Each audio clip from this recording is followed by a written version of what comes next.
तो एपिसोड 1 की शुरुआत में हम त्रिभुवन मिश्रा को देखते हैं, जिसे एक आदमी मार रहा होता है और वो मारते मारते कह रहा था कि तू बहुत औरतों के साथ मजे कर चुका है, अब मैं तुझे जिंदा नहीं छोड़ूंगा। तभी मिश्रा मौका मिलते ही उसके हाथ से बंदूक गिराकर चाकू से उसे मार डालता है और खून देखते ही वो खुद बेहोश हो जाता है। अब हम यहाँ से कुछ महीने पहले का सीन देखते हैं, जहाँ त्रिभुवन मिश्रा अपनी बीवी और बच्चों के साथ मूवी देखने आया हुआ था। वहीं हम देख पाते हैं कि मिश्रा का साला शंभू और उसकी बीवी भी यहाँ इनके साथ आए थे। तब जैसे मूवी में थोड़ा रोमांटिक सीन आता है तो मिश्रा अपने साले शंभू को कहता है कि चलो पॉपकॉर्न ले आते हैं। यानी मिश्रा ये सीन देखकर शर्मा रहा था। फिर जैसे ये दोनों बाहर जा रहे होते हैं तभी इन्हें एक बिंदी नाम की लेडी हटने को कहती है और साथ में उसका पति राजा भी था। यहाँ हमें पता चलता है कि बिंदी को मूवीज का काफी शौक है और वो चाहती भी है कि उसका पति भी हीरो की तरह उसके साथ रोमांस करे, पर यहाँ तो उसका पति राजा उससे ज्यादा बात भी नहीं करता। अब मिश्रा जाकर पॉपकॉर्न ले आता है और ये सब मूवी खत्म होने के बाद चले जाते हैं। वहीं हम देखते हैं कि जैसे ये कपल थिएटर से बाहर जा रहे होते हैं तब कुछ गुंडे उन्हें बंदूक दिखाकर रोक लेते हैं और हमें पता चलता है कि ये लोग राजा भाई के आदमी हैं। तब ये देखकर राजा की बीवी बिंदी कहती है, अच्छा इसलिए तुम मुझे मूवी दिखाने लाए थे, क्योंकि यहाँ तुम्हारा खुद का काम था। असल में राजा पैसे लेकर लोगों की किडनैपिंग से लेकर सारे काम करता था और हमें पता चलता है कि ये दोनों कपल शादीशुदा होने के बाद भी एक दूसरे से चक्कर चला रहे थे। इसलिए साधने की बीवी ने राजा को पैसे दिए थे इन लोगों को रंगे हाथों पकड़ने के लिए। अब यह राजा अपने आदमियों से इस कपल को पहले तो पिटवाता है और फिर यहाँ से इन्हें अपने अड्डे पर लेकर चला जाता है। इसके बाद हम मिश्रा और उसके साले को घर जाते हुए देखते हैं, जहाँ शंभू कह रहा था कि आप सीए टॉपर हैं और सरकारी नौकरी भी है, आपको तो दबाकर घूस लेनी चाहिए। लेकिन मिश्रा की बीवी कहती है कि ये ईमानदारी से जीना चाहते हैं तो इन्हें परेशान मत कर, हम जैसे भी हैं खुश हैं। और हमें पता चलता है कि मिश्रा बहुत ही ज्यादा शरीफ आदमी है जो घूस लेने से काफी डरता है कि कहीं उसके कारण लोगों के साथ कुछ गलत ना हो जाए। इसी कारण मिश्रा के घर पर पैसों की तंगी भी चलती रहती है। वहीं शंभू लोगों को पॉलिसी बेच कर काफी पैसा कमा रहा था, इसलिए वो अपने जीजा को भी उकसाता था पैसा कमाने के लिए। अब जब मिश्रा अपने घर पहुंचता है तभी उस पर गाँव से उसके पापा का कॉल आता है, क्योंकि गाँव वाले घर की मरम्मत होनी थी और मिश्रा ने उन्हें पैसे भेजने का वादा किया था। तब मिश्रा कहता है कि मैंने पीएफ से लोन के लिए अप्लाई कर दिया है, जल्द ही मुझे पैसे मिल जाएंगे। ये सुनकर मिश्रा के पापा कहते हैं कि तुम सरकारी नौकरी में हो और वो भी सीए टॉपर, तुम चाहते तो तुम्हें ऐसे लोन के लिए अप्लाई करना ही नहीं पड़ता, घूस लेकर ही तुम करोड़पति बन जाते। ये सुनते मिश्रा भड़क जाता है कि मुझे कोई घूस नहीं चाहिए, मैं अपनी जिंदगी में ऐसे ही खुश हूँ और पैसे आपको मिल जाएंगे,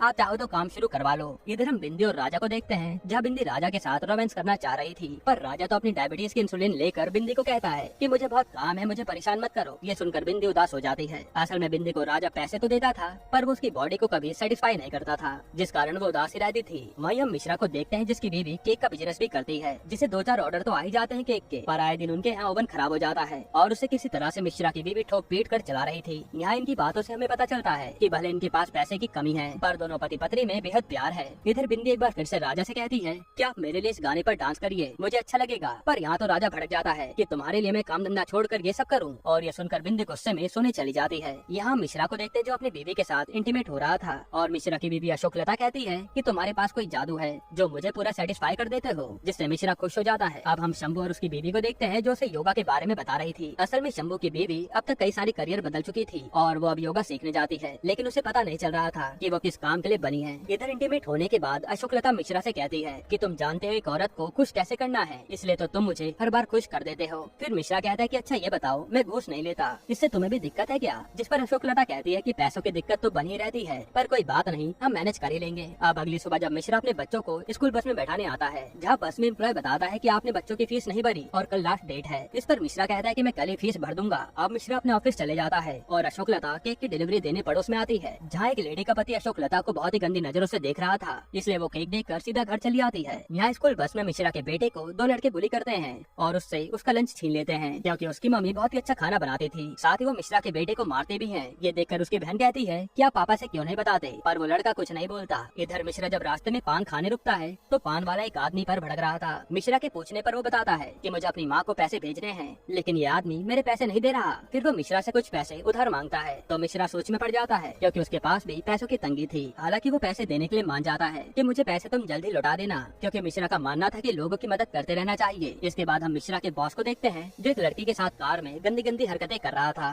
फिर ऑफिस आने से पहले वो लड़की को उतार देता है। अब जैसे वो ऑफिस आता है तो वहाँ उसे मिश्रा मिलता है और यहाँ ये बातें करने लगते हैं। तभी वहाँ पर वही लड़की आती है और हमें पता चलता है कि वो तो मिश्रा के बॉस की असिस्टेंट है, लेकिन ये दोनों अपने चक्कर के बारे में ऑफिस में किसी को भी पता चलने नहीं दे रहे, क्योंकि इससे दोनों की बदनामी हो जाएगी। अब मिश्रा के पास उसकी एक कलीग लता आती है जो उसे पीएफ लोन का चेक देती है कि लोन अप्रूव हो गया, अब इसे बैंक में लगा दो। यहाँ अभी हम देख पाते कि मिश्रा लता से बात करने में भी शर्म कर रहा है, क्योंकि वो औरतों से ज्यादा बात नहीं कर पाता था। तब लता कहते कि आज भी आपकी सब्जी मैं ही खाऊंगी, क्योंकि आपकी बीवी सच में बहुत अच्छा खाना बनाती है। अब हम एक मिठाई की दुकान पर राजा और उसके गुंडों को देखते हैं और हमें पता चलता है कि राजा तो खुद एक हलवाई है जो दुनिया को दिखाने के लिए दुकान चलाता है, जो कि काफी फेमस भी है और ज्यादा पैसा कमाने के लिए वो लोगों की किडनैपिंग से लेकर मर्डर तक सब करता है। तभी यहाँ उसी कपल में से आदमी की बीवी आती है और राजा उन्हें अंदर खुफिया ठिकाने पर लाता है जहाँ वो कपल को रखा गया था। यहाँ आते वो औरत अपने पति को मारने लगती है। तभी वहाँ उसी कपल में से औरत का पति भी आ जाता है जिसे राजा ने बुला लिया था और यहाँ ये दोनों अपने पति पत्नी को लेकर जाने लगते हैं और बदले में वो राजा को पैसे भी देते हैं। तब राजा उनसे अपने आप को रेटिंग देने के लिए कहता है क्योंकि उसका मानना था कि रेटिंग से ही हम अपने इस काम को और इम्प्रूव कर पाएंगे। तब वो लोग राजा को रेटिंग देकर चले जाते हैं। इधर हम शंभू को देखते हैं जो एक बड़े बिल्डर से मिलने आता है और यहाँ वो उसे अपनी बातों में उलझाकर उसे पॉलिसी लेने के लिए मना लेता है, वो भी उसकी उंगलियों की। तब वो बिल्डर उसे पैसे दे देता है। अब यहाँ ऑफिस में मिश्रा के पास एक अंसर नाम का बड़ा आदमी आता है जो थोड़ा गुंडा टाइप का था। वो मिश्रा से एक फाइल पर साइन करने को कहता है कि साइन होते ही हमें बिल्डिंग बनाने की परमिशन मिल जाएगी, आप चाहो तो आपको मैं अच्छे पैसे दे दूंगा। लेकिन मिश्रा मना कर देता है कि मैं ये सब नहीं करता, पहले फाइल के कागज सही करवा कर लाओ तब बात करेंगे। इसके बाद हम राजा को देखते हैं जो एक आदमी से बात कर रहा था कि आपने जिसे पकड़ने को कहा था उसे पकड़ लिया है, अब बताओ क्या करें। तो वो आदमी उसे मारने के लिए कह देता है, बदले में वो उसे अच्छे पैसे भी देगा। ये सुनकर राजा अपने आदमी से कहकर उस आदमी को मरवा डालता है और यहाँ ये लोग मारने काटने में जरा भी डर नहीं रहे थे। इधर हम ऑफिस में रात के टाइम मिश्रा के बॉस और उसके असिस्टेंट को देखते हैं जहाँ ये दोनों इंटीमेट हो रहे थे। फिर इंटीमेट होने के बाद असिस्टेंट बॉस से कहती है कि मुझे अगली बार आईफोन चाहिए और बॉस मान जाता है, साथ ही वो उसे प्रमोशन भी देने को कहता है। फिर जैसे ये लोग ऑफिस से बाहर आते हैं तो वहाँ अंशल बैठा था।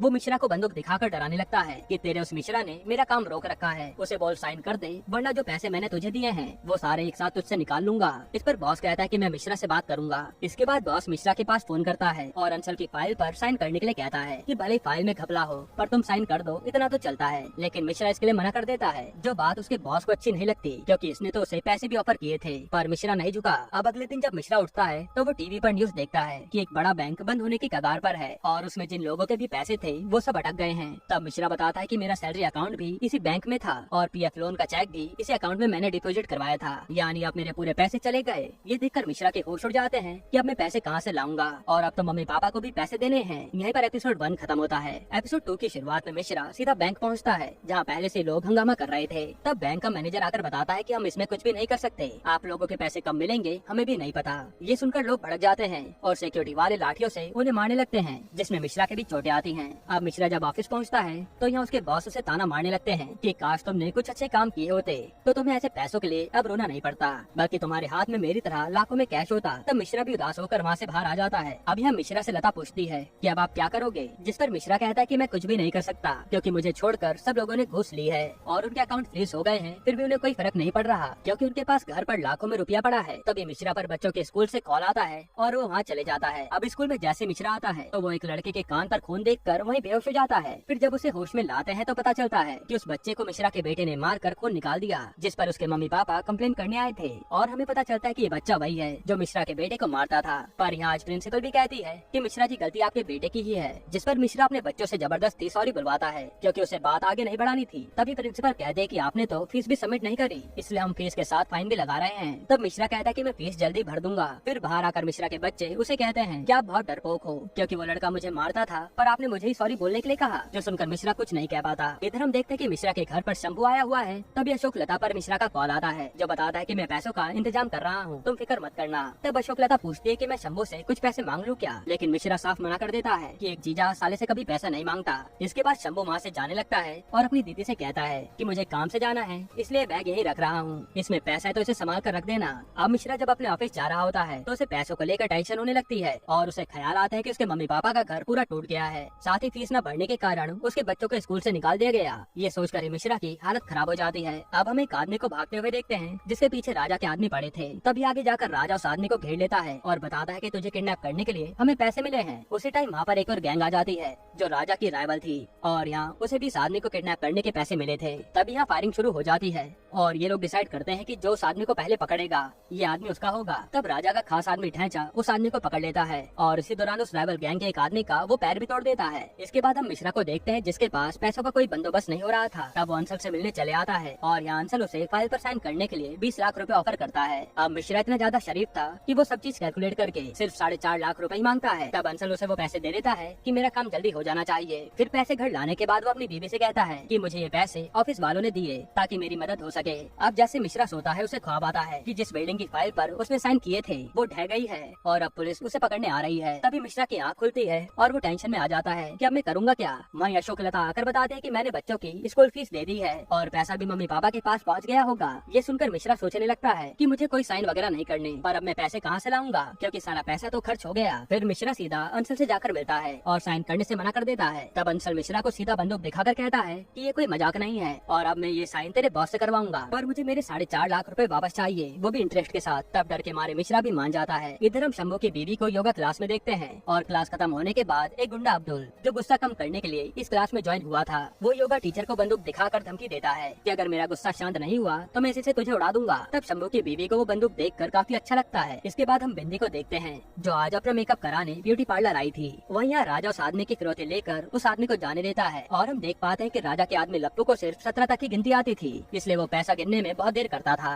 इन सबसे तंग आकर राजा एक नया आदमी हायर करता है अपनी गैंग में ताकि वो थोड़ा जल्दी पैसा गिन पाए। राजा उससे पूछता भी है कि तुझे 17 के बाद की गिनती तो आती है ना, जिस पर वो हाँ कहता है। लेकिन यहाँ उसके साथ भी प्रॉब्लम थी कि वो हर समय पान खाता था, इसलिए वो क्या बोलता है वो ठीक से सुनाई नहीं देता। तभी वहाँ पर बिंदी आती है जिसने अपना मेकअप करवाया था और बाल भी बनवाए थे, लेकिन राजा तो उसे देखते ही सबके सामने उसकी बेइज्जती कर देता है, जिस पर बिंदी चुपचाप अंदर चली जाती है। फिर यहाँ से सबको भेजने के बाद ढैंचा राजा से कहता है कि आपको भाभी से सबके सामने ऐसे बात नहीं करनी चाहिए थी, थोड़ा रिश्ते को संभालिए। फिर ढैंचा सीधा बिंदी के पास आता है और उसे भी समझाता है कि राजा भैया काफी अच्छे आदमी हैं, वो आपसे प्यार भी करते हैं, आप उनकी बात पर गुस्सा मत होना। तब बिंदी कहते कि नहीं, मुझे गुस्सा नहीं आया। हालांकि ढैंचा के चाहते ही बिंदी फुट फुट कर रोने लगती है। अब हम मिश्रा के घर पर देखते हैं जहाँ उसने आज अपने साले को खाने पर बुलाया था। फिर मिश्रा अपनी बीवी के पास जाकर बताता है कि मुझे जिस आदमी ने पैसे दिए थे उसे वो पैसे वापस चाहिए, इसलिए तुम अपने भाई से कुछ पैसे उधार मांग लो ना। लेकिन अशोकलता मना कर देती है कि उस दिन तुमने तो मना किया था कि मैं उससे कोई भी पैसे नहीं मांगूंगा। तब खाने के दौरान मिश्रा खुद शंभू से कुछ पैसों का इंतजाम करने को कहता है, लेकिन शंभू तो साफ मना कर देता है कि मेरे पास तो पैसे है ही नहीं और जो पैसे दीदी के पास रखे हैं वो तो क्लाइंट के हैं। फिर वो अशोकलता से वो बैग लाने को कहता है और ये पति पत्नी यहाँ से जाने लगते हैं।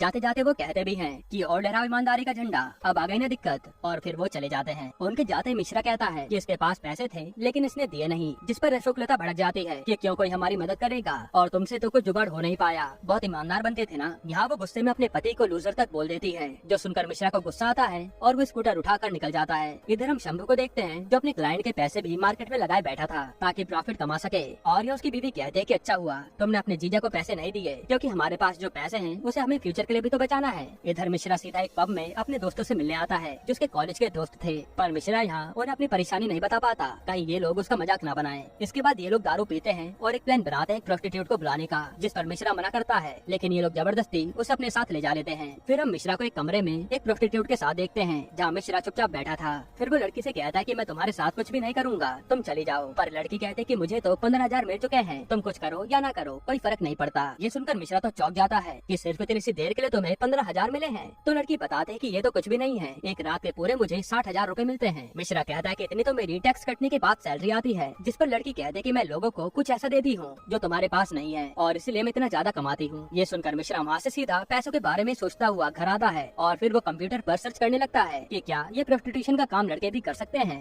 और इसमें कमाई कितनी होती है। तभी उसे एक वेबसाइट मिलती है जिसमें लड़का लड़की किसी भी टाइप के प्रोस्टिट्यूट को आप बुला सकते हैं। तब यहाँ मिश्रा अपनी एक प्रोफाइल बनाता है सीए टॉपर के नाम से, क्योंकि अब उसे जल्दी पैसे कमाने का इससे अच्छा कोई तरीका समझ नहीं आ रहा था। यहीं पर एपिसोड 2 खत्म होता है। तो एपिसोड 3 की शुरुआत में मिश्रा बार बार उसे वेबसाइट पर चेक करता है कि उसे किसी का मैसेज आया या नहीं। तभी उसके पास किसी का मैसेज आता है जो उसे कल मिलने को कहता है और मिश्रा भी मान जाता है। अब अगले दिन मिश्रा मिलने के लिए लॉज में आता है और कमरे में इंतजार करने लगता है। थोड़ी देर बाद वहाँ एक लड़का आता है और हमें पता चलता है कि असल में मिश्रा ने उस वेबसाइट से एक मेल प्रोस्टिट्यूट बुक किया था। यहाँ पहले तो वो लड़का मिश्रा को पीटने वाला होता है, लेकिन मिश्रा उसे अपनी परेशानी बताता है और कहता है कि मुझे आपसे एक्सपीरियंस लेना था कि मैं इस फील्ड में कैसे काम कर पाऊंगा। तब वो मिश्रा पर दया खाकर उसे कुछ टिप्स देता है कि तुम कैसे लड़कियों और औरतों को सेटिस्फाई कर पाओगे। साथ ही इनकी डील भी हो जाती है कि मिश्रा अपनी कमाई में से थोड़ी कमीशन इस लड़के विनीत को देगा और विनीत मिश्रा की इस काम में मदद किया करेगा। इसके बाद मिश्रा विनीत से सब सीखकर यहाँ से चले जाता है। इधर हम शंभू को देखते हैं जो आज राजा के राइवल एहसान से मिलता है और उसे भी अपनी पॉलिसी बेच देता है। यहाँ शोभा भी एहसान को मौत का डर दिखाकर सीधा बड़ी पॉलिसी लेने को कहती है और हम देख पाते हैं कि शोभा भी बातचीत करने में काफी तेज है। अब रात को जब मिश्रा उसी वेबसाइट पर किसी लेडी क्लाइंट के मैसेज के आने का वेट करता है, तभी उसके पास एक मैसेज आता है जो उसे कल सर्विस के लिए रूम में बुलाती है और अगले दिन मिश्रा वहाँ पहुँच जाता है। अब यहाँ पहुँचकर मिश्रा ने सोचा था कि वो सब कुछ आराम से कर लेगा, लेकिन यहाँ वो पराई लेडी को देखकर शर्मा जाता है और कुछ भी कर नहीं पाता, जिस कारण वो लेडी वहाँ से गुस्से में चली जाती है कि तुमने मेरा टाइम वेस्ट कर दिया। फिर रात को जब मिश्रा सोने जाता है तभी उसके पास अंशल का मैसेज आता है और वो अपने पैसे ब्याज के साथ मांग रहा था। ये देखकर मिश्रा टेंशन में आ जाता है। फिर वो अगले दिन सीधा विनीत पर आता है और उसे कल क्लाइंट के साथ क्या क्या हुआ सब बताता है, जिस पर विनीत उसे मोटिवेट करता है कि पहली बार सबके साथ ऐसा ही होता है, बस तुम अगली बार ये याद करके जाना कि मुझे कैसे भी करके जल्दी पैसे कमाने हैं, अपने आप तुम्हारी शर्म दूर हो जाएगी। और हाँ, तुम अपने साथ एक चाकू भी लेकर जाया करो, क्या पता लेडी कितनी खूंखार निकल जाए। ये सुनकर मिश्रा घर आते ही एक चाकू अपने पास रख लेता है। फिर घर पर मिश्रा को एक लेडी का मैसेज आता है जो उसे एक होटल में बुलाती है और मिश्रा वहाँ पहुँच जाता है। फिर वो आज उसके साथ बिना शर्म किए इंटीमेट होता है, जहाँ उसने लड़की को खुश कर दिया था और वो लड़की उसे पैसे देकर चली जाती है। फिर घर आकर मिश्रा अशोकलता को वो पैसे देता है और कहता है कि मैंने अब सीए कंसल्टिंग का काम चालू किया है, इसलिए अब हमें कभी पैसों की दिक्कत नहीं होने वाली। इसके बाद हम राजा की दुकान पर दो पुलिस वालों को देखते हैं जो राजा से पूछ रहे थे कि गौर नाम का आदमी काफी टाइम से गायब है, जो शायद आपका दोस्त था। तभी राजा को गौर का फ्लैशबैक आता है जिसमें राजा ने उसे मार डाला था और राजा यहाँ पुलिस वालों से कहता है कि वो तो बस हमारी फेमस भुजिया को खाने आता था, बाकी हम उसके बारे में कुछ नहीं जानते। तब पुलिस वाला हैदर अली कहता है कि हम सच तो जानकर रहेंगे और फिर वो दोनों वहाँ से चले जाते हैं। इधर हम मिश्रा को देखते हैं जिसके पास अब लेडी के मैसेज आते थे और वो जाकर होटल में उन्हें अपनी सर्विस देता था। ऐसे ही करके मिश्रा का काम काफी अच्छा चलने लगा था और लेडी उससे काफी खुश भी रहती थी, जिस कारण मिश्रा अंशल को उसकी पहली किस्त दे देता है और कहता है कि बाकी पैसा भी आपको जल्दी मिल जाएगा। हालांकि फिर जब रात को मिश्रा की बीवी उसके करीब आती है तो मिश्रा मना कर देता है कि मैं बहुत थक गया हूँ, आज कुछ भी कर नहीं पाऊंगा। और असल में तो मिश्रा अपनी पावर कल के लिए बचा रहा था। अब एक दिन जब मिश्रा एक और लेडी को अपनी सर्विस देने होटल आता है तो हम देखते हैं कि ये तो राजा की बीवी बिंदी है जो अपने पति से खुश नहीं थी। यहाँ बिंदी मिश्रा से कहती है कि क्या आप वो सब करोगे जो हमारे पति नहीं करते? तो मिश्रा कहता है हाँ, जो आप कहोगे वो सब। तब बिंदी उसे पहले तो गाने पे डांस करवाती है और फिर ये दोनों इंटीमेट होते हैं, जिससे बिंदी पूरी सेटिस्फाई हो जाती है। फिर जब मिश्रा वॉशरूम यूज करके बाहर आता है तो देखता है कि बिंदी तो उसकी बीवी का दिया हुआ केक खा गई जो उसे डिलीवरी पर देना था। लेकिन मिश्रा कहता है कोई बात नहीं, मैं मैनेज कर लूंगा, जिस पर बिंदी कहती है कि केक तो बहुत ही टेस्टी है और मिश्रा कहता है हाँ, ये मेरी बीवी ने बनाया है जो बहुत ही अच्छा केक बनाती है। तब बिंदी उसे एक सजेशन देती है कि उन्हें कहना कि एक बार ऑरेंज और केसर का फ्लेवर डाले, केक को टेस्टी बनेगा। जो सुनकर मिश्रा कहता है मैं जरूर कहूँगा और फिर वो पैसे लेकर चले जाता है। इसके बाद घर आकर मिश्रा अपनी बीवी को केक में वही ऑरेंज और केसर फ्लेवर ट्राई करने को कहता है और अशोकलता भी कहती है कि मैं कल बनाती हूँ। फिर मिश्रा यहाँ से सीधा विनीत से आकर मिलता है और उसे वादे अनुसार उसकी कमीशन देता है। साथ ही यहाँ दोनों दारू पीते हैं और मिश्रा कहता है कि मुझे आज भी डर लगता है कि सच सामने आएगा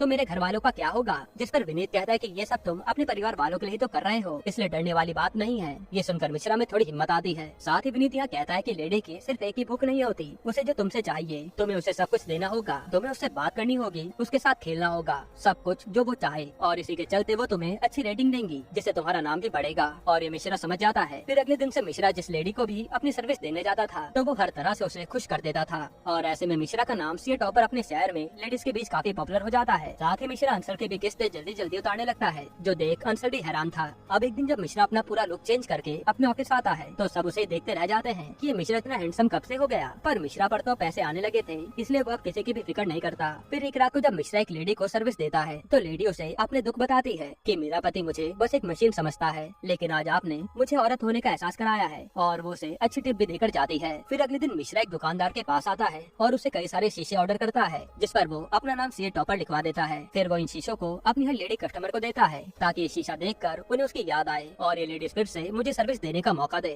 यही शीशा मिश्रा बिंदी को भी दे देता है जब उसकी लॉयल कस्टमर बन गई थी, और मिश्रा उसे उसका सजेस्ट किया केक भी लाकर खिलाता है जो काफी अच्छा बना था। ऐसे करके मिश्रा की लाइफ काफी अच्छी चलने लगी थी और जो उसके पास पैसा आता था वो उससे लोगों की मदद भी करता था। अब एक दिन हैदर अली को कहीं से टिप मिलती है कि एक जगह पर धंधा चल रहा है, इसलिए वो वहाँ रेड मारने आता है और जब ये लोग कमरे में झांकते हैं तो हमें पता चलता है कि असल में वहाँ तो मिश्रा ही एक लेडी को अपनी सर्विस दे रहा है। यहीं पर एपिसोड 3 खत्म होता है। एपिसोड 4 की शुरुआत में हैदर अली के सामने मिश्रा और वो लड़की बैठी हुई थी। तब हैदर अली लड़की को डांटने लगता है कि तुम्हें शर्म नहीं आती, पैसों के लिए ये क्या क्या कर रही हो, जिस पर वो लड़की हैदर अली को ही डांट देती है कि पैसा मैं नहीं बल्कि ये आदमी लेता है ऐसी सर्विस देने के लिए, जो सुनकर सारे पुलिस वाले ही चौंक जाते हैं कि ऐसी भी सर्विस होती है। फिर लड़की हैदर अली को कहती है कि ले देकर मामला निपटा लो, जिस पर वो भी मान जाता है और पैसे लेकर इन दोनों को जाने देता है। अब जब मिश्रा अपने घर आता है तो वो काफी ज्यादा टेंशन में था कि आज अगर पकड़ा जाता तो काफी बदनामी हो जाती। हालांकि वो मूड सही करने के लिए बच्चों के साथ मूवी देखने आ जाता है। तभी मिश्रा पर अंशल का मैसेज आता है कि आखिरी किस्त कब दोगे, और मिश्रा फिर से टेंशन में आ जाता है। फिर अगले दिन जब ढांचा राजा के घर चेकबुक लेने आता है तो बिंदी घर पर नहीं थी और ड्राइवर बताता है कि आजकल भाभी अकेले ही बाजार जाती हैं। ये सुनकर ढांचा को शक होता है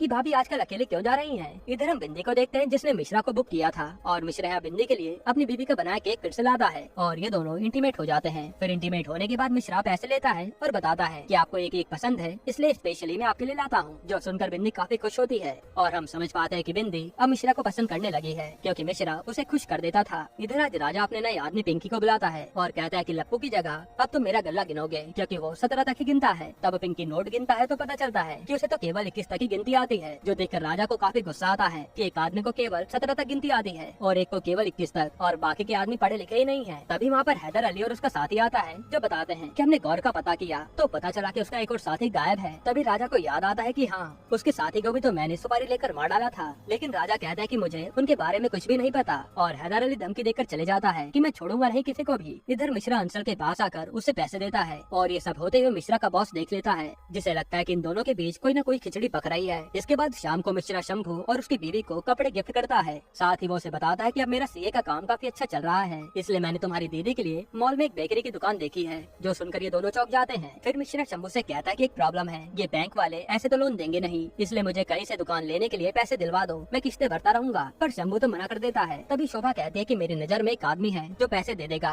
ये सुनकर मिश्रा खुश हो जाता है। फिर अगले दिन शोभा मिश्रा को लेकर सीधा अपने साथ योगा सीखने वाले गुंडे अब्दुल भाई के पास आती है, और यहाँ वो इनकी डील करवा देती है, जिसमें मिश्रा को हर महीने किस्तें टाइम पर देनी होंगी और उसे पैसे मिल जाते हैं। इसके बाद मिश्रा जब ऑफिस आता है तो यहाँ उसे उसका बॉस पकड़ लेता है कि अक्षर की फाइल पर मैंने साइन किए हैं और अब पैसे तुम खा रहे हो, और फिर वो उसे बदतमीजी भी करता है। तब मिश्रा अपने बॉस के दोनों कान पकड़ता है और उसे हड़काता है कि आज के बाद मेरे से पंगा मत लेना, जिससे बॉस भी डर जाता है। फिर अपने कैबिन में आकर बॉस कहता है कि बस मुझे इस मिश्रा की एक गलती मिल जाए, इस पर मैं इंक्वायरी बैठा दूंगा। यहाँ मिश्रा के पास ललिता मिलने आती है और उससे पूछती है कितना बदलाव कैसे आ गया तुम्हें, जो आज बॉस को ही पीट दिया। जिस पर मिश्रा उसे बाहर ले जाता है और उसे सब कुछ बता देता है कि आजकल मैं सर्विस दे रहा हूँ। ये सुनकर ललिता चौंक जाती है, पर वो उसे कुछ कहते नहीं। फिर शाम को मिश्रा एक और क्लाइंट को सर्विस देने आता है, और सर्विस के बाद जब ये दोनों बात करते हैं तो लेडी बता दे कि मेरे पति बिजनेसमैन हैं और कभी भी मुझे टाइम नहीं दे पाते, वो हर समय पैसे संभालने में लगे रहते हैं। ये सुनकर मिश्रा कहता है कि मैं आपके पति की पैसे संभालने में मदद कर सकता हूँ, क्योंकि मैं सीए हूँ। जिस पर वो लेडी कहती है कि ठीक है, मैं आपको जल्दी बताऊंगी।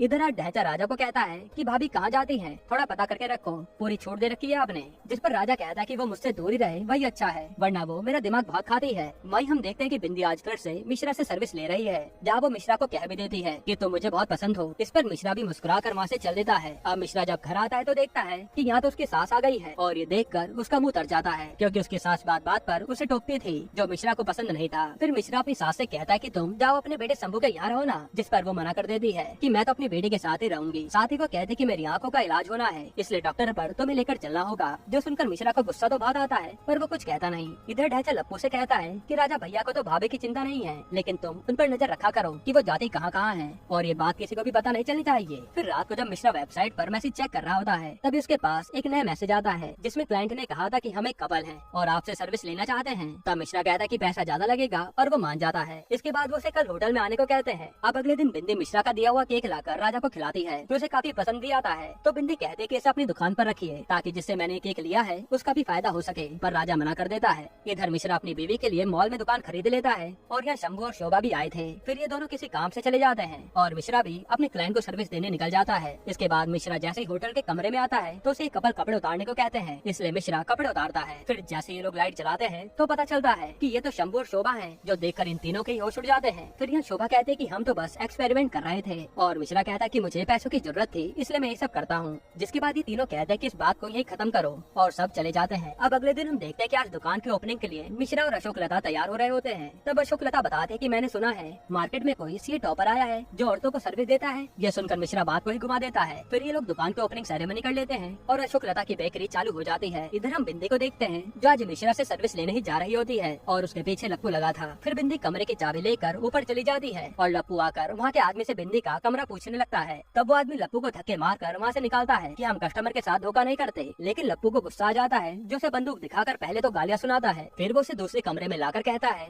कि अब हम यहाँ अपने फोन से वीडियो बनाएंगे, इसलिए वो जो लेडी अभी आई थी उसे इस कमरे में भेज दो। तब डर के मारे वो आदमी बिंदी को इस कमरे में बहाने से भेज देता है। इसके बाद मिश्रा बिंदी के रूम में आता है, जहाँ पहले तो वो डांस करता है, फिर ये दोनों इंटीमेट होते हैं, और ये सब लप्पू के फोन में रिकॉर्ड हो रहा था। यहीं पर एपिसोड 4 खत्म होता है। एपिसोड 5 की शुरुआत में लप्पू ये वीडियो राजा को दिखा रहा होता है, और ये देखकर राजा का दिल टूट जाता है कि मेरी बीवी पहले तो उसके साथ नाच रही है, और फिर उसके साथ बिस्तर पर क्या क्या कर रही है। फिर राजा ढांचा को कहता है कि हमें वो आदमी चाहिए, हम उसे छोड़ेंगे नहीं। इधर हम मिश्रा के सास को देखते हैं, जो बाहर टहल रही थी। तभी उसे उसका पड़ोसी छेड़ने लगता है। वहीं हम हैदर अली को देखते हैं, जिसे विनीत ही ट्रेनिंग दे रहा होता है, जो जिम ट्रेनर भी है, और हैदर अली नहीं जानता था कि कि वो लेडीज को सर्विस भी देता है। इसके बाद हम राजा के आदमी पिंकी और उसके साथी को देखते हैं जो बैंक में पैसे जमा कराने आए थे। तब वो नोट गिनने वाली मशीन को देखकर खुश हो जाते हैं कि ये तो राजा भैया के काम आएगी, इसलिए वो यहाँ बंदूक दिखाकर वो मशीन उठा ले जाते हैं। फिर यहाँ ये मशीन देखकर राजा काफी खुश होता है, हालांकि उसे पता नहीं था कि ये लोग मशीन चुरा कर लाए हैं। इधर हैदर अली उसी बैंक में आता है क्योंकि नोट मशीन चोरी होने की कंप्लेन आई थी। वही आज जब राजा बिंदी के पास आता है तो बिंदी गाने सुन रही थी, लेकिन राजा चैनल ही चेंज कर देता है कि मुझे ये सब पसंद नहीं है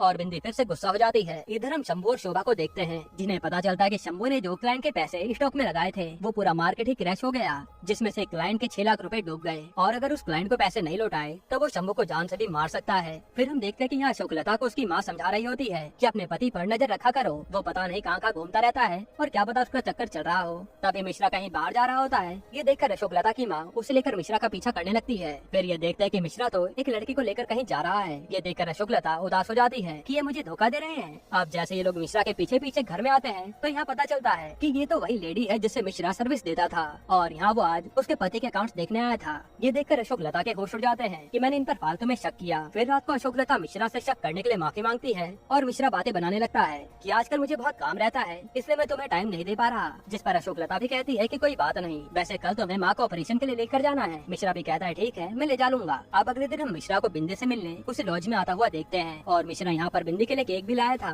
तब वो देखता है कि बिंदी काफी उदास है। तभी यहाँ पर बंदूकदार लप्पू पीछे से आता है और वो ढांचा को कॉल कर देता है कि भाभी और उसके आशिक को पकड़ लिया है, तुम जल्दी भैया को लेकर आ जाओ। ये देखकर तो मिश्रा के होश उड़ जाते हैं और लप्पू कहता है कि जब तक भैया नहीं आते तुम यहाँ डांस करके दिखाओ और वो उसके पास जो भी सामान होता है उसी को पहना देता है। तभी बंदूक की नोक पर मिश्रा डांस करने लगता है और लप्पू मिश्रा का लाया केक खाने लगता है। ये देखते बिंदी लप्पू पर हमला कर देती है कि मैं इनसे प्यार करती हूँ, इन्हें कुछ भी होने नहीं दूंगी। जिस दौरान इनके बीच काफी लड़ाई होती है और वही बिंदी के सर पर लगने से वो बेहोश हो जाती है। फिर मिश्रा अपने पास रखे चाकू से लप्पू पर हमला करता है और लप्पू मिश्रा को खूब मारता है। यह वही सीन था जो हमने एपिसोड 1 की स्टार्टिंग में देखा था। तभी मौका मिलते ही मिश्रा लप्पू को अपने चाकू से मार डालता है और खून देखते ही वो बेहोश हो जाता है। फिर जब बिंदी को होश आता है तो वो मिश्रा को आकर उठाती है। फिर यह मर्डर देखकर मिश्रा को समझ नहीं आता कि ये उसने क्या कर दिया और वो जल्दी से विनीत को कॉल लगाता है कि तुम सीधा इस लॉज में आ जाओ। तब विनीत जो पास में ही था वो जल्दी से यहाँ पहुँच जाता है और खून देखकर उसके भी होश उड़ जाते हैं कि ये तुमने क्या कर डाला। वहीं अशोकलता की माँ बार बार मिश्रा को कॉल करती है डॉक्टर के पास जाने के लिए, पर मिश्रा कॉल ही नहीं उठाता।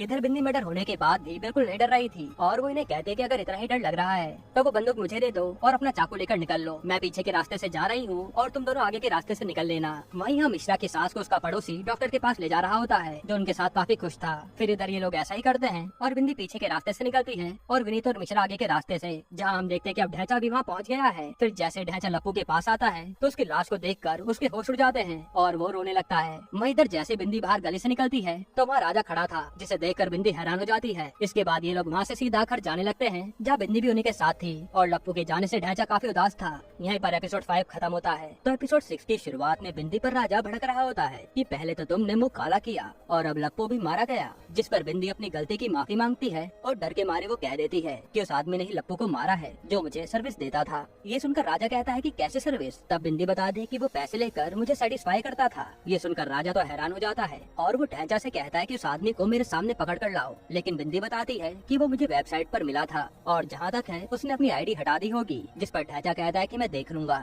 इधर मिश्रा कांड करके जब घर आता है तो अशोकलता बताते हैं कि माँ का ऑपरेशन हो गया है और मिश्रा तबीयत खराब होने का बहाना बनाकर अंदर चले जाता है। इधर क्राइम स्पॉट पर पुलिस आती है और हैदर अली जांच करने लगता है। तभी वहाँ रखे केक पर उनकी नजर जाती है और दोनों केक खाते हैं कि ये कितना अच्छा केक बना है। इसके बाद ये लोग चीजों को फोरेंसिक लैब में भेज देते हैं। फिर हैदर आकर लॉज के मैनेजर से मर्डर के बारे में पूछता है, पर उसे कुछ भी पता नहीं था। तभी रूम में मैथ्यू को पायल का टुकड़ा मिलता है, जिससे ये समझ जाते हैं कि यहाँ कोई औरत भी मौजूद थी।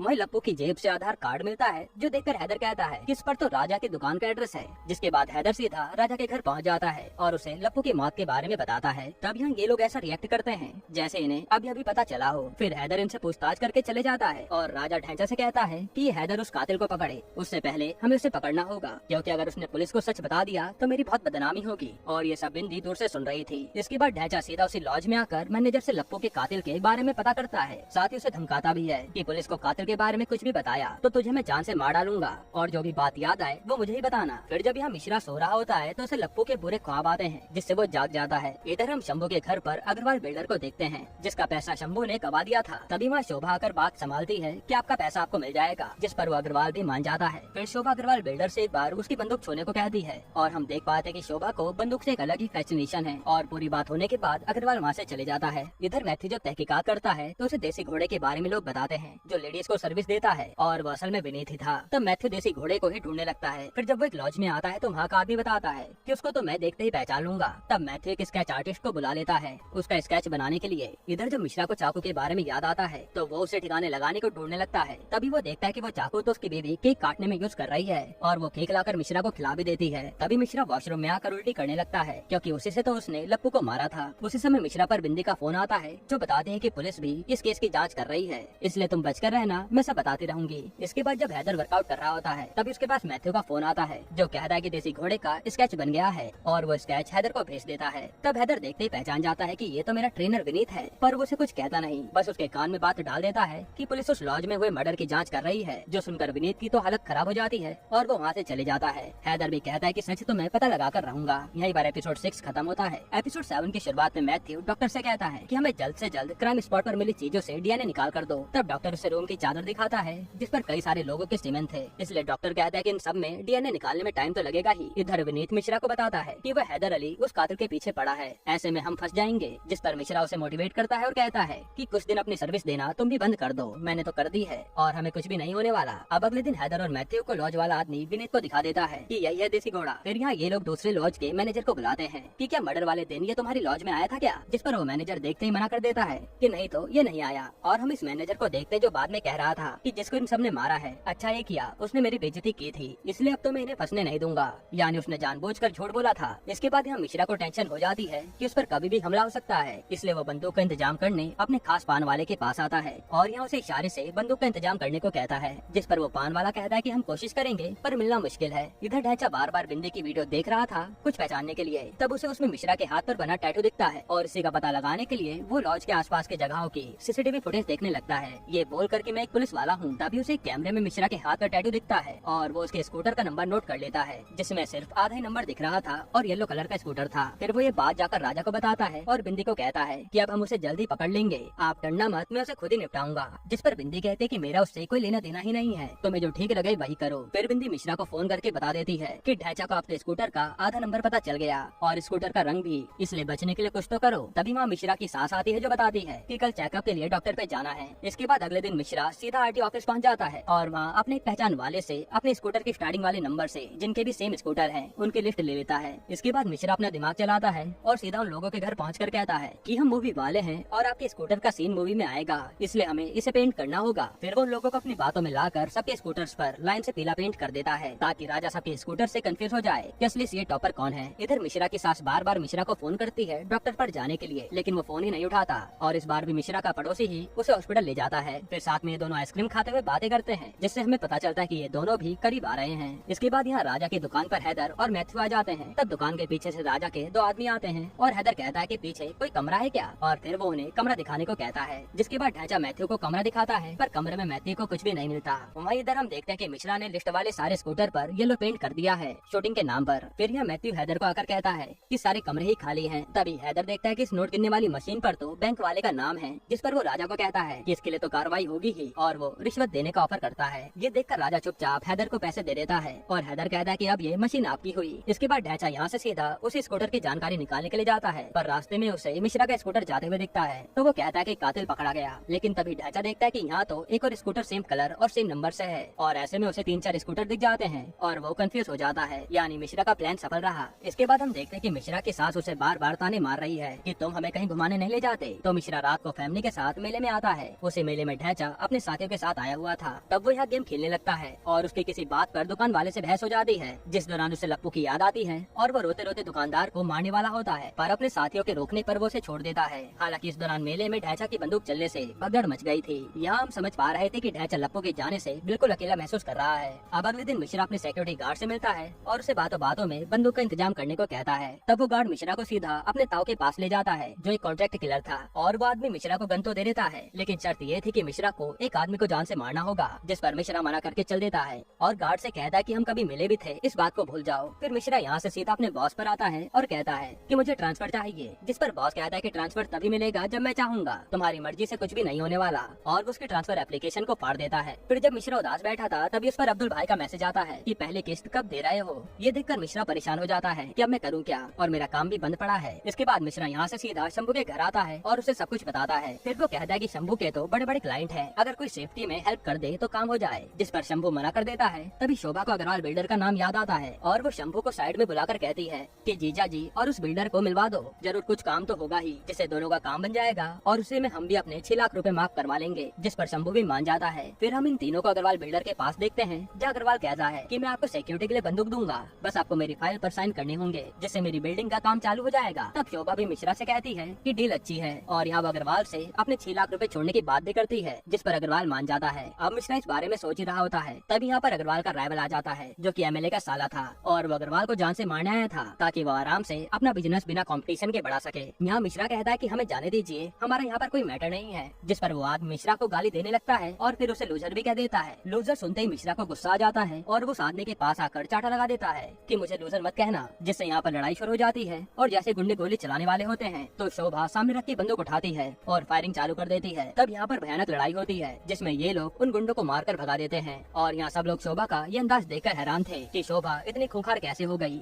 यहीं पर एपिसोड 7 खत्म होता है। एपिसोड 8 की शुरुआत में अग्रवाल मिश्रा को फाइल और बंदूक दे देता है कि बंदूक रखो और फाइल पर साइन और स्टैम्प करके दे देना। तभी शोभा भी कहती है कि मुझे भी एक बंदूक चाहिए, तो अग्रवाल जान बचाने के लिए उसे बंदूक दे देता है। फिर अग्रवाल कहता है कि मिश्रा के लिए अगर ज्यादा सिक्योरिटी चाहिए तो मेरे दोस्त एहसान भाई से मिलो, वो काम आएंगे। इसके अगले दिन मिश्रा अपने ऑफिस में अग्रवाल की फाइल पर बिना देखे साइन करके स्टैम्प मार रहा था, जो उसकी कलीग ललिता देख लेती है और वो मिश्रा से इसका कारण पूछती है। तब मिश्रा उसे अकेले में ले जाकर सब कुछ बताता है और बंदूक भी दिखाता है कि मुझे ये सब करना ही पड़ेगा। तब ललिता कहती कि कोई बात नहीं, मैं आपके साथ हूँ, मैं इस फाइल को अप्रूव कर दूंगी, आप चिंता मत करिए। वहीं थाने में आज हैदर अली ने विनीत को ट्रेनिंग देने बुलाया था, जहाँ वो एक चोर को बुरी तरह तड़पाता है कि सच नहीं बोलेगा तो और तड़पाऊंगा, जिस पर विनीत डर के मारे यहाँ से चले जाता है। फिर हम मिश्रा को एहसान के यहाँ देखते हैं, जहाँ शंभू से सिक्योरिटी देने के लिए कहता है, पर एहसान कहता है कि इसमें मेरा क्या फायदा। तभी वहाँ एहसान की बीवी आती है, जो मिश्रा को देखकर चौंक जाती है और हमें पता चलता है कि ये तो मिश्रा की क्लाइंट रह चुकी है। तब ये बात शोभा नोटिस करती है और वो बहाने से आकर एहसान की बीवी से कहती है कि मुझे पता है कि तुम सीए टॉपर की क्लाइंट हो, अगर उन्होंने तुम्हें जरा भी खुश किया है तो उनकी मदद कीजिए। तब खाना खाते समय एहसान की बीवी बातें घुमाते हुए कहती है कि आपको इन लोगों की मदद करनी चाहिए और ये शोभा बता रहे थे कि आपकी जो फाइल अटकी है उन्हें ये पास करवा सकते हैं, जिस पर एहसान सोचता है और मान जाता है कि मेरे 2 आदमी हर समय मिश्रा के साथ रहेंगे। फिर अगले दिन मिश्रा पर एहसान की फाइल आती है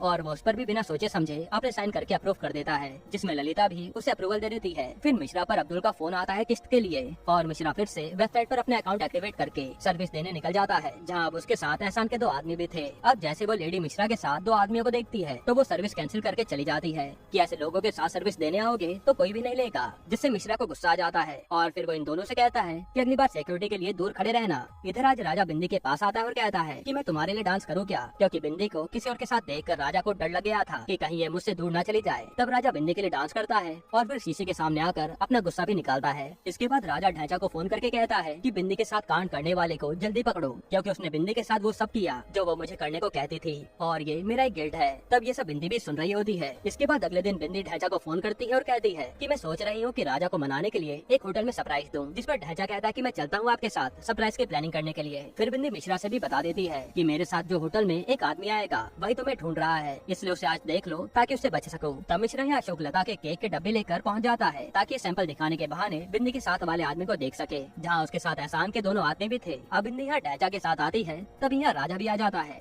जो खुद सरप्राइज देने आया था और बताता है कि मुझे ढांचा ने बता दिया था, अब हम आज यहीं पर डिनर करेंगे। तब मिश्रा वहाँ आता है और बिंदी राजा से टॉयलेट जाने का बहाना बनाकर उससे बाहर मिलने को इशारा करती है। फिर बिंदी मिश्रा को बताती है कि यहाँ मेरे साथ मेरे पति भी आ गए हैं और मेरे पीछे वाला ही तुम्हें ढूंढ रहा था। तभी वहाँ राजा पहुँच जाता है और बिंदी डर के मारे कहती है कि ये वही केक वाला है जो मैंने आपको खिलाया था ना, और आपको अपनी दुकान पर रखने के लिए भी कहा था, ये यहाँ पर केक का ऑर्डर पहुँचाने आए हैं। तब राजा मिश्रा के केक की तारीफ करता है और कहता है कि चलो काम हो गया हो तो साथ में पीते हैं और आपके केक का सैंपल हम ले रहे हैं। यहाँ मिश्रा डर के मारे मना भी नहीं कर पाता, जिसके बाद ढांचा उसके केक के बॉक्स अपने कार में रख देता है, जो एहसान के आदमी देख लेते हैं। इसके बाद यहाँ राजा मिश्रा को शराब ऑफर करता है और ये लोग मिलकर खूब शराब पीते हैं, क्योंकि मिश्रा भी टेंशन में ही था। फिर नशे में ये लोग अपने अंदर की बातें बताते हैं और किसी को होश नहीं था कि कौन क्या बोल रहा है। तभी राजा कहता है कि मेरे लप्पू को मारने वाले को हम छोड़ेंगे नहीं, और ढांचा मिश्रा का टैटू देखकर कहता है कि ऐसा ही टैटू उसके हाथ में भी था। इसके बाद ये तीनों बाथरूम करने चले आते हैं और तभी यहाँ एहसान का वही आदमी आता है जिससे ढांचा से पैर तोड़ने का बदला लेना था, और वो आते ढांचा पर फायरिंग शुरू कर देता है। है। जिसके बाद यहाँ ये लोग भी नशे में फायरिंग करते हैं और पूरा वॉशरूम तहस नहस हो जाता है। इसी बीच बिंदी भी वहाँ आकर मिश्रा को साइड ले जाती है और उस पर पानी डालकर होश में लाती है। इसके बाद हम देखते हैं कि मिश्रा एहसान के आदमियों के साथ कार में जा रहा है और टेंशन में भी है कि आज वो कहाँ फंस गया था।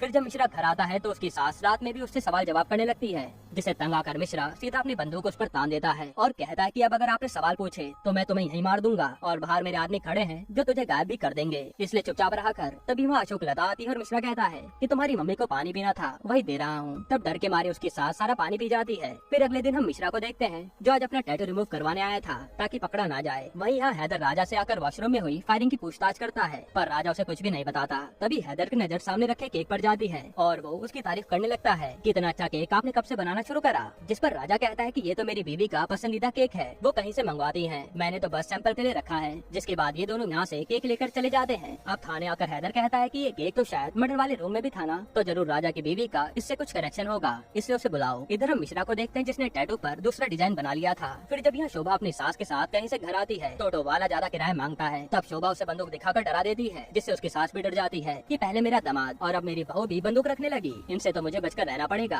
अब रात को जब मिश्रा पान वाले के पास पान खाने आता है तो पान वालों से बंदूक देता है कि मालिक इंतजाम हो गया। तभी माँ अशोक लता बंदूक देख लेती है, जिसके सामने मिश्रा एक्टिंग करता है कि मैंने बंदूक कब मांगी, मैं तो समय इशारे से तुम्हें घोड़ा बता रहा था कि मुझे घोड़ा चाहिए ताकि मैं अपनी बीवी के जन्मदिन पर उसे सरप्राइज दे सकूं। ये सुनकर अशोक लता की जान में जान आती है कि ये तो सवारी के लिए घोड़ा मांग रहे थे और पान वाला भी बंदूक रख लेता है। फिर हम बिंदी को थाने में देखते हैं जहाँ हैदर उससे सवाल पूछता है, पर बिंदी कोई जवाब नहीं देती। तभी मैथ्यू बिंदी की पायल से मर्डर स्पॉट पर मिलने वाले पायल के टुकड़े को मिलाता है, जो पूरा मैच भी हो जाता है। फिर ये लोग थ्योरी बनाते हैं कि आप और लप्पू कमरे में साथ थे और ये बात राजा को पता चले कि आपका लप्पू के साथ अफेयर चल रहा है, इसलिए उसने आकर लप्पू को मार दिया है ना। आप अभी इस बात को कबूल कर लीजिए, हम आपको कुछ भी नहीं होने देंगे और राजा लंबे समय के लिए जेल में जाएगा। जिस पर बिंदी कुछ सोचती है और फिर वहाँ से चली जाती है। फिर बिंदी मिश्रा को एक सुनसान जगह पर मिलने को बुलाती है और वो मिश्रा से कहती है कि हम दोनों चलो कहीं भाग चलते हैं, मेरे पास तो राजा की भुजिया की रेसिपी भी है, वहाँ हम दुकान चलाएंगे और पति पत्नी की तरह रहेंगे, क्योंकि यहाँ राजा हमें छोड़ेगा नहीं। और मैं सोच भी रही हूँ कि लप्पू के मर्डर के इल्जाम में राजा को ही फंसा दूँ।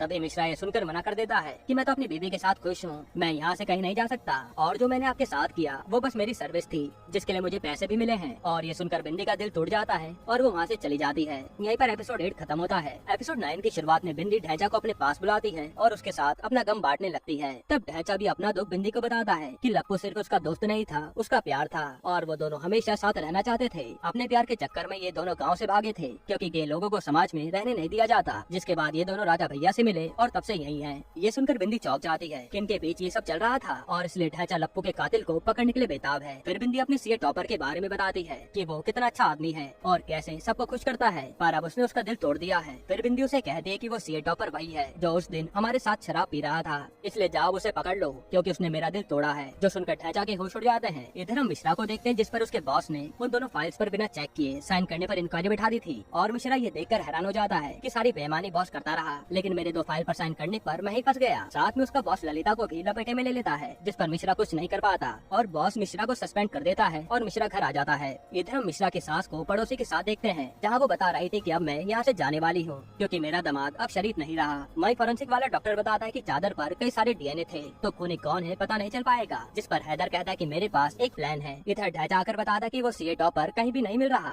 जिस पर बिंदी कहते हैं कि पुलिस भी तो खूनी के पीछे पड़ी है, तो ऐसा करो पुलिस के ऊपर ही नजर रखो, शायद तुम्हें सीए टॉपर मिल जाए। तभी यहाँ पर राजा आता है कि चलो साथ में डांस करते हैं। जिसके बाद ये दोनों डांस करने लगते हैं और करीब भी आ जाते हैं, जैसे राजा को बिंदी से फिर से प्यार हो गया हो। वहीं यहाँ मिश्रा से उसका पड़ोसी कहता है कि मुझे तुम्हारी सास पसंद है, इसलिए मैं जब तक जिंदा हूँ मुझे उसके साथ बातें करने दो और उन्हें यहाँ से जाने मत देना। जिस पर मिश्रा भी मुस्कुराता है कि चलो ठीक है, मैं उन्हें कुछ भी नहीं कहूँगा आपसे। फिर हम देखते हैं कि अगले दिन से ढैंचा ने पुलिस पर नजर रखनी चालू कर दी है और थाने के अंदर जाने वाले हर आदमी को पैसे खिला दिए हैं कि थाने से जितने भी पेपर आए उन सबकी फोटो भेजना। फिर जब ढैंचा पर फोटोज आती है तो वो बिंदी को भेजता है, लेकिन इसका कोई भी फायदा नहीं होता, उसमें कहीं भी मिश्रा की फोटो नहीं थी। इधर हैदर सीधा विनीत को पकड़ लेता है और कहता है कि डीएनए मैच हो गया है, यानी तुमने ही कत्ल किया है। ये सुनकर विनीत कहता है कि मैंने नहीं मारा है और जैसे वो मिश्रा का नाम लेने वाला था वहाँ ढैंचा और उसके आदमी आकर बंदूक की नोक पर विनीत को उठा लेते हैं, क्योंकि ढैंचा ने कहा था कि कातिल को सिर्फ हम ही मारेंगे, पुलिस सच्चाई ना जान पाए। इसके बाद रास्ते में ढैंचा विनीत से मिश्रा को कॉल करके मिलने को कहता है, जिस पर मिश्रा कहता है कि अगर आपको मिलना है तो मैं एक फंक्शन में जा रहा हूँ, आप वहीं मिलने आ जाइए, और वो उसे लोकेशन भेज देता है। तब एड्रेस आते ही ढैंचा वो राज और बिंदी को भेज देता है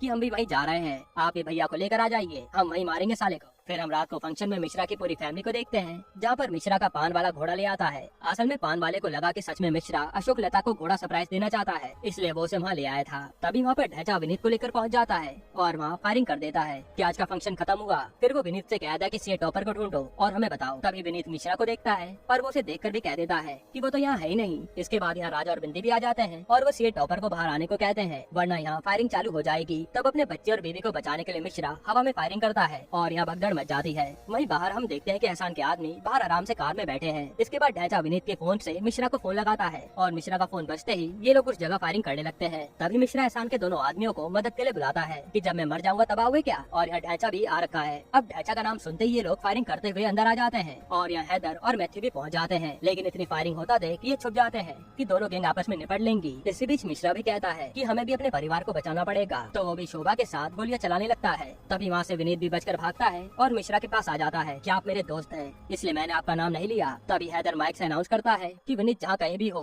मेरा विटनेस बन जाए, मैं उसे जेल जाने से बचा लूंगा। ये सुनकर विनीत अपने बारे में सोचता है और हैदर अली के पास जाने लगता है। तब मिश्रा भी उसे नहीं रोकता। वहीं यहाँ मिश्रा के पास बिंदी आ जाती है और अशोक लता उसे पीछे करने लगती है। तब बिंदी सबके सामने मिश्रा की सर्विस के बारे में रिवील करती है कि वो कैसे सर्विस देता है। साथ ही वो ये भी बताते हैं कि तुम्हारे केक में पिस्ता फ्लेवर ऐड करने का आइडिया मेरा ही था। जो सुनकर अशोक लता चौंक जाती है। तभी यहाँ फायरिंग बढ़ती है और बिंदी भागकर राजा के पास आ जाती है। यहाँ राजा कहता है कि मैं तुम्हें कुछ भी होने नहीं देता और यहाँ बिंदी भी राजा से प्यार करने लगी थी। वहीं इधर विनीत हैदर के पास जा रहा होता है, तभी उसे गोली लग जाती है और वो वहीं बेहोश हो जाता है। यहाँ ढांचा जैसे ही मिश्रा को निशाने पर लेकर गोली चलाने वाला था, तभी उसे बिंदी की बताई बात याद आती है कि मिश्रा कितना ज्यादा स्मार्ट और प्यारा है। ये देखकर ढांचा मिश्रा पर गोली नहीं चलाता, जैसे वो भी उसे अट्रैक्ट हो गया हो। हालांकि इसी बीच राजा के मेन पॉइंट पर गोली लग जाती है और ये लोग राजा को लेकर वहाँ से निकल जाते हैं। इसके बाद हम मिश्रा को अपनी फैमिली के साथ घोड़े पर जाता हुआ देखते हैं, जहाँ अशोक लता उससे बात नहीं कर रही थी। वहीं हॉस्पिटल में जैसे राजा को होश आता है तो वो ढांचा से कहता है कि अब तो उस आदमी की शक्ल देख ली है ना, जाओ उसे मार डालो। पर ढांचा मना कर देता है कि नहीं, अब हम उसे कुछ नहीं कहेंगे, जाने दीजिए। ये देखकर बिंदी भी हैरान थी कि इसे क्या हो गया। वहीं यहाँ मिश्रा के पास एक गाड़ी आकर रुकती है और अशोक लता घोड़े से उतरकर गाड़ी में किसी आदमी के साथ अपने बच्चे लेकर चली जाती है और ये सब मिश्रा देखता ही रह जाता है कि ये मेरे साथ हुआ क्या। यहीं पर ये सीजन खत्म होता है, जहाँ हमारे सामने कुछ बातों को सस्पेंस में छोड़ दिया गया कि अशोक लता किसके साथ गाड़ी में गई, क्या अशोक लता भी मिश्रा को धोखा दे रही थी और अब विनीत बचा या नहीं। वही अब एक सवाल तो ये भी है कि मिश्रा आगे करेगा क्या, और इन सब सवालों के जवाब हमें इसके सीजन 2 में देखने को मिलेंगे। बाकी आपको इस सीरीज के अलावा